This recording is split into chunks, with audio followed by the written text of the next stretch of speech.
Mbote, mbote, mbote, mbote, na balandi nyonso tu ya émission Kombola Kombola Bopeto. Waneza ya bino, mama Kombola Bopeto.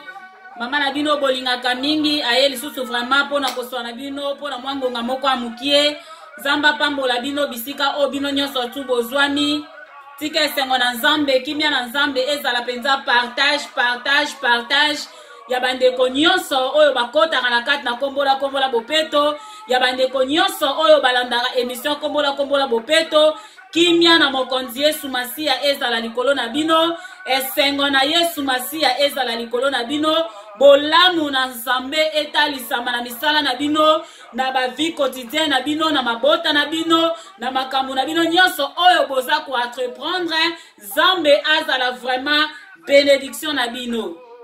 En tout cas, naza na esengo makasi vraiment oyo akoya ko se présenter liboso na bino. Donc boza tellement important, boza tellement bien que na sepelaka vraiment kozala tango nyonso na bino na nzela na émission na biso oyo po toyeba toujours kosolola, toyeba toujours kopartageaka makambo oyo ya bien, toyeba toujours vraiment kolongolaka oyo eza bantu-valeur na kati na communauté na biso. En tout cas, ndeko nyonso oyo landaka chaîne oyo ya Kombola Bopeto, yo oyo kotaka na kati ya Kombola Bopeto, soki jusque là nano s'abonner te, na kosenga na yo vraiment oyo bana ko s'abonner, pona ki a chaque fois tant tozo tsaka penza ba émission, yo mona kango pena mbala moko tangu tozali kokotisa yango. Vraiment pona bandeko basi ba s'abonner, zamba pambola bino, en tout cas mo ba j'aime na bino, mo ba commentaire na bino, e ko sala biso pe malamu. Bisika ba reproche ça, toza wana vraiment pona ko acceptango eza penza le bienvenu. Bisika ba encouragement eza vraiment le bienvenu. En tout cas, toza na besoin vraiment que musala oya Kombola Bopeto et que neliboso toza na posa vraiment que mwinda ekota esika molili ezalaki, toza na posa vraiment que en tout cas esika ténèbre ezalaki, mwinda ekoka vraiment na kokota. Yangwana vraiment na koyebisa bino bato nyonso bolanda ke émission Kombola Bopeto, toyeba toujours na kozala na esprit ya soutien. Toyeba toujours na kose soutenir biso ba Congolais. Toyeba toujours kose soutenir biso ba na Nzambe. Biso ba oto lingi mwinda, biso ba oto lingi lumière, pe tozali ba mwinda tozali lumière. En tout cas, toyeba kozala toujours na esprit ya soutien. Toyeba na kose soutenir parce que Bible lobi na biso soutenez-vous les uns les autres. Donc ceux qui toza kose soutenir et kosala biso ke tozala une force.